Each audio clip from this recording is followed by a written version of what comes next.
400 years ago, the great Inca Empire was discovered by Europeans.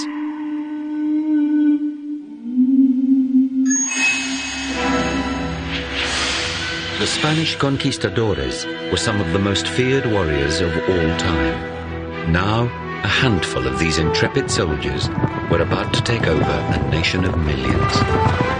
The Spanish conquest of the Incas would be one of history's turning points.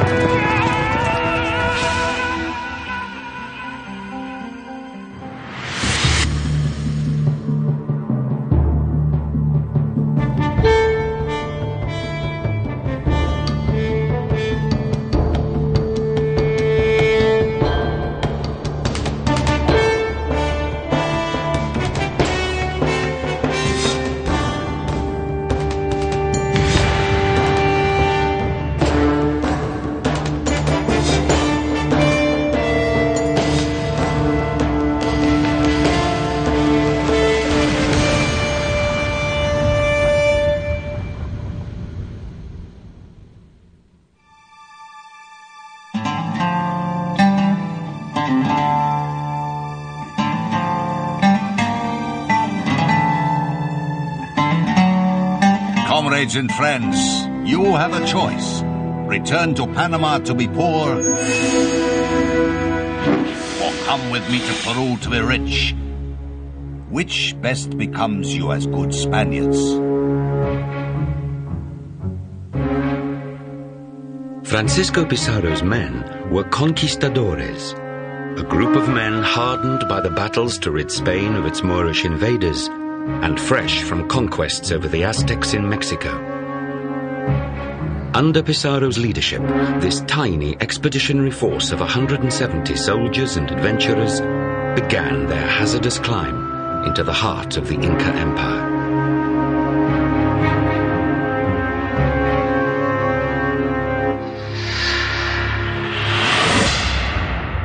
They were emboldened by tales of fabulous wealth in the mountains.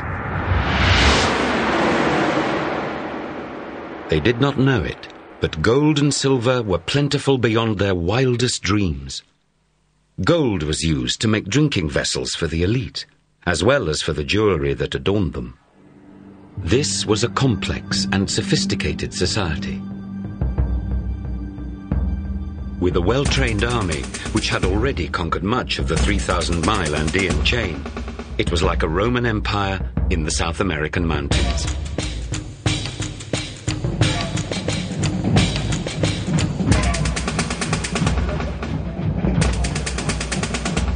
The Incas had medicine too.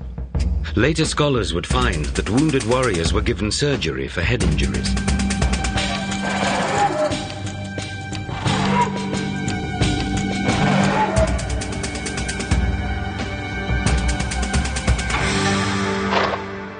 But soon they would be up against a formidable new force. Francisco Pizarro came from the inhospitable Spanish province of Extremadura. Illegitimate, unable to read or write, Pizarro became a soldier adventurer. Now in his mid-50s, a veteran of many campaigns in the Americas, the lust for power and glory drove him on. Inspired by Cortés, who had conquered the Aztec Empire in Mexico, Pizarro was convinced that even more wealth and treasure lay in the Americas.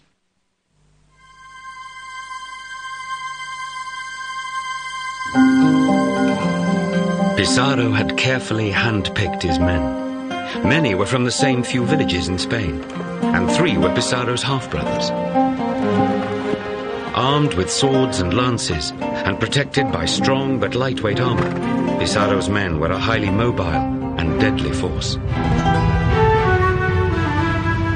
Their horses were also used as weapons. Swift and strong, Spanish horses struck fear into the hearts of the Incas, who had never seen such an animal before.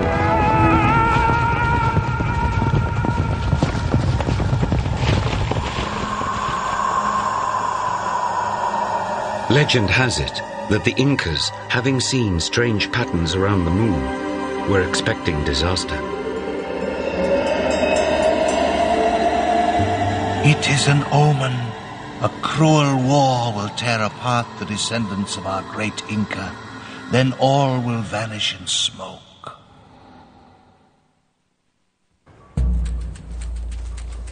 "15 years earlier, Cortez's invasion of Mexico had brought smallpox to the Americas. Now it had reached the Andes.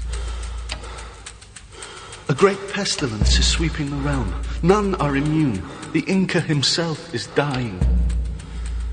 Bearded, hostile men are coming across the sea in great iron ships. They carry iron slings which spit out a burning fire. In fact, smallpox had killed the Inca emperor and his first son, causing a civil war over who would succeed him.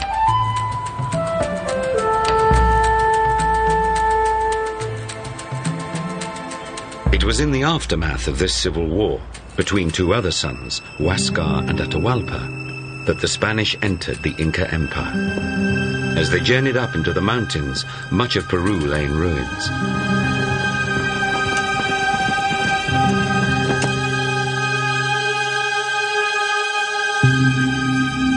In 1530, the Inca Empire was still young, still expanding, with a fragile hold over some of the conquered tribes of the Andes. The Incas were sun worshippers, and in their remote mountain kingdom, they knew nothing of the outside world. Even so, the Incas had developed great skills. They were unparalleled architects and engineers. Using only stone tools, they fitted huge boulders together with great precision. Stone was revered. The Incas believed it was alive and stored the memories of their ancestors.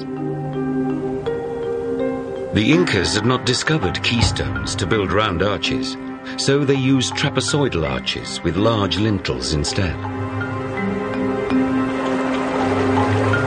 Their towns and cities were laid out in a geometric grid pattern, and the whole empire was networked with finely engineered irrigation canals.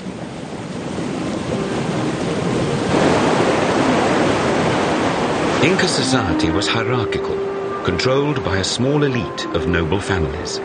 At the top was the Inca, a god king, surrounded by a court of sacred women.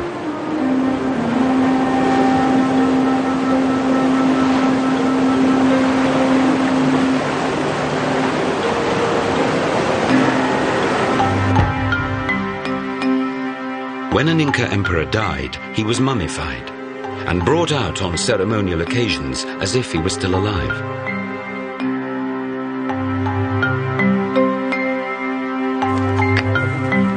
Beneath the Inca elite, all the rest were equal. Most lived off the land, and there was no private property. Everything was shared. Each person paid the Inca emperor in the form of his labor. The empire's great wealth lay in its agricultural produce and its textiles.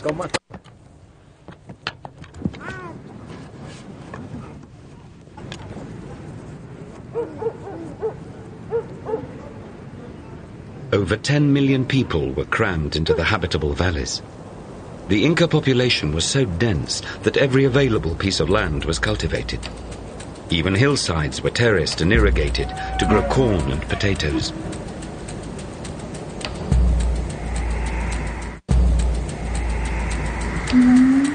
To communicate across the empire and to move their armies, the ingenious Incas built a nationwide network of mountain roads. The Incas got their news through runners called chasquis. Inca culture had no wheels, no horses, and no writing. But a relay of chasquis could cover the 1,500 miles from Quito to Cusco in just 1 week, carrying quipus, strings with knots, which conveyed facts and figures, and any news.